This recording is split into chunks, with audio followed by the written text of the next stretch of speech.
যারা রাইস কুকারে মাংস রান্না করতে সংকোচ বোধ করেন, এই ভিডিওটি তাদের জন্য। রাইস কুকারেও খুব পারফেক্টভাবে গরুর মাংস রান্না করা যায়, অনেক সফট আর অনেক মজা। আসসালামু আলাইকুম, আমি মাহি, আপনাদের সবাইকে স্বাগত মাহির রান্নাঘরে। আজকে আমি আপনাদেরকে রাইস কুকার একদম পারফেক্টভাবে মাংস রান্না করে দেখাবো। চলুন তাহলে আমরা শুরু করে ফেলি কিভাবে আমরা রাইস কুকারে পারফেক্টভাবে মাংস তৈরি করতে পারবো। অনেকেই হয়তোবা ভাবছেন রাইস কুকারে কি পারফেক্টভাবে মাংস তৈরি করা সম্ভব? অবশ্যই সম্ভব, কেন সম্ভব না? একবার ট্রাই করলেই বুঝতে পারবেন রাইস কুকারেও পারফেক্টভাবে মাংস রান্না করা সম্ভব। এখানে আমি 1.5 কেজির মতো গরুর মাংস নিয়ে নিয়েছি। কলিজা, তেল সব কিছু মিলে আমি এখানে 1.5 কেজি মাংস নিয়েছি। এটা বড় বড় টুকরো করে কাটা, আমি এখন এখান থেকে মাঝারি টুকরো করে কেটে নেব।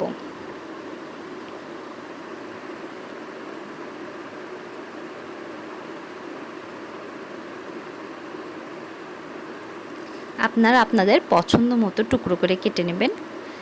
আমি এখানে মিডিয়াম সাইজ করে কেটে নিয়েছি। আমি একদম বেশি ছোটও করিনি, আবার বেশি বড়ও না।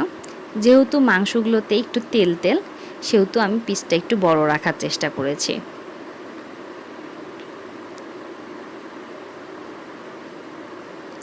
এখন এই মাংসগুলোর জন্য যা যা লাগছে, এখানে আদা রসুন বাটা নিয়েছি, হলুদের গুঁড়ি, মরিচের গুঁড়ি, ধনিয়া গুঁড়ি, জিরা আর কাট মশলা বাটা, আর এখানে তেজপাতা, দারচিনি, সাদা এলাচ, লবঙ্গ নিয়ে নিয়েছি। এখন আমি মাংসগুলো রাইস কুকারের পটে নিয়ে নিয়েছি। 2 চামচ নিয়ে নিলাম আদা রসুন বাটা, 1 চামচের মতো নিয়ে নিয়েছি জিরা বাটা, 1 চামচের মতো নিয়ে নিয়েছি গোটা মশলা বাটা, আর এখানে আস্ত কিছু মশলা আমি দিয়ে দিচ্ছি। সব কিছু আপনাদের দেখানোই আছে কি কি নিয়েছিলাম। আর নিয়ে নিচ্ছি পরিমাণ মতো পেঁয়াজের পরিমাণটা আপনারা একটু বেশি করে দিবেন, আর 4টে কাঁচামরিচ।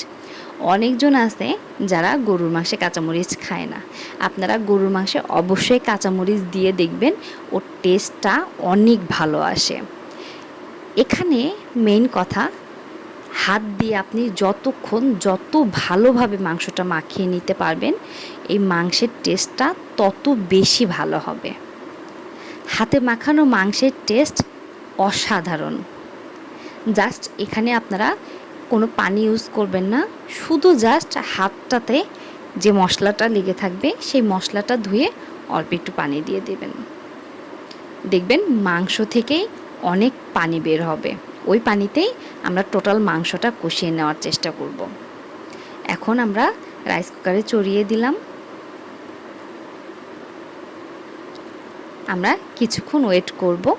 কিছুক্ষণ পরে আমরা ঢাকনা তুললেই দেখতে পাবো কি অবস্থা। দেখুন, এখন আমরা একটু নেড়ে চেড়ে দিব।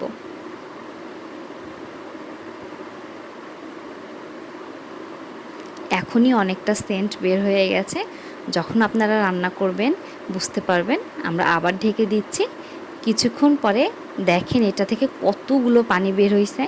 বলেছিলাম মাংস থেকেই অনেক পানি বের হবে, আর সেটা দিয়েই আমরা মাংসটা কষিয়ে ফেলবো। আমরা এই পানি দিয়েই মাংসগুলো কষিয়ে নেব। একটু সময় নিয়ে কষানোর চেষ্টা করবেন, তাহলে মাংসগুলো অনেক সফট হবে।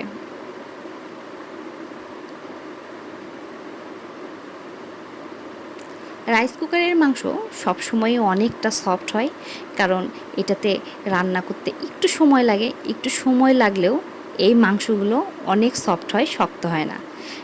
আমার বাসায় ছোট একটা বেবি আছে, যার জন্য আমি কিছু আলু দিয়ে দিলাম। আপনারা চাইলে বড়দের জন্য দিতে পারবেন। বড়রা কেউ যদি আলু পছন্দ করে থাকে তাহলে কষানোর শেষের দিকে আলুটা দিয়ে দিবেন। আমাদের কষানোটা প্রায় শেষের দিকে, দেখতেই পাচ্ছেন ঝোলটা অনেক শুকিয়ে আসছে। এখানে আমি বড় কাপে 1 কাপ পানি দিয়ে দিচ্ছি। আপনারা আপনাদের পরিমাণ মতো পানিটা দিয়ে সিদ্ধ করে নেবেন।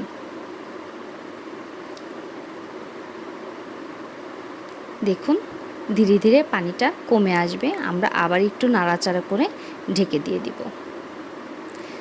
কিছুক্ষণ পরে ঢাকনাটা তুললেই দেখা যাবে আমাদের রান্নাটা প্রায় কমপ্লিট।